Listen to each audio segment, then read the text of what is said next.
滅の名盤として名高い Something Else。 ハンクが参加したキャノンボール・アダレーのアルバムです。録音から40年経った今でも新鮮な輝きを放っています。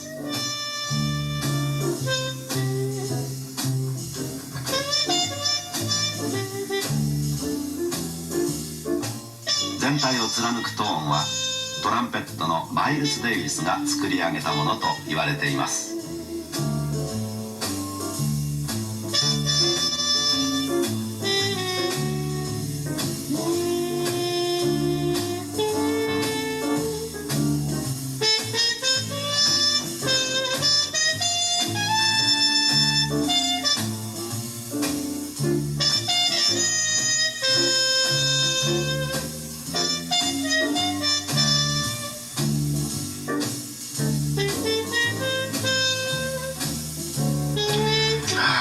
So Hank, what's it like listening to yourself for 40 years ago? Well, it doesn't appear, it doesn't feel like it was that long ago. It feels like it was last week or, like day before yesterday or something. It doesn't seem like 40 years. I don't get that time thing, going. To me, it's very recent, I guess it's partly because the tune, of course, is still current. Okay. It's just as popular today as it was back then, maybe even more so. And of course, the memory of the musicians who were there, Cannonball, Miles, Sam Jones, Art Blakey, some guy named Hank, I don't know where they picked him Hank Jones off the streets of me. But it certainly brings back memories.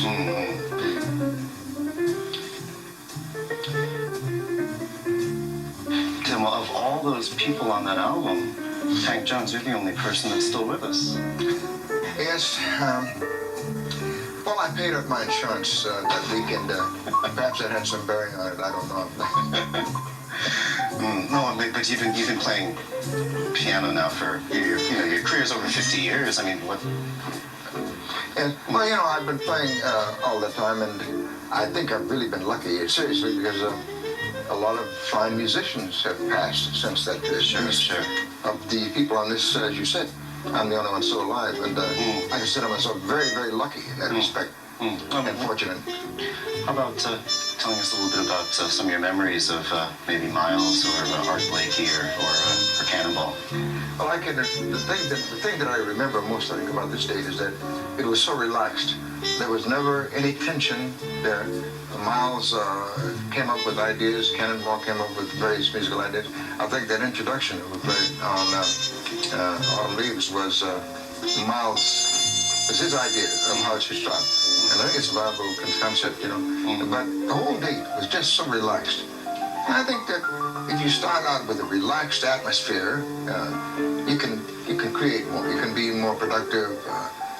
You certainly feel more relaxed while you're playing. Sure. Nothing is forced. And I think that's what I remember most about this date. Everybody was on the same page musically, How would you compare now the jazz of today back to the jazz of 1958? Well, I think the styles of today have deviated somewhat from that. But, to my ear, this particular style still sounds better. There'll always be people who will experiment. They'll go out, they'll go on excursions based on the styles that these people are playing, but not quite the same.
memories.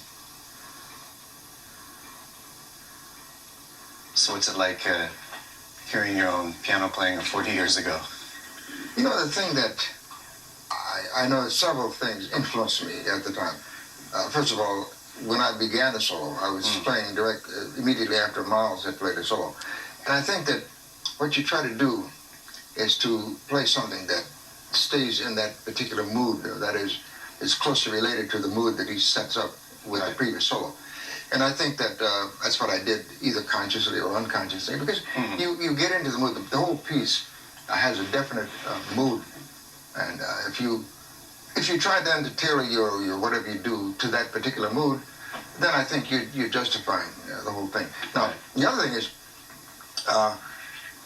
I'm sure you noticed that the piano had a very distinctive sound. Now, Yes. I think that's probably more true to the instrument itself than to anything I did. Because that particular piano, I've always said, was one piano in 1,000. It had the greatest sound of any Steinway B that I've ever played up to that time, and perhaps even since that time. Unbelievably beautiful sound. The action was perfect.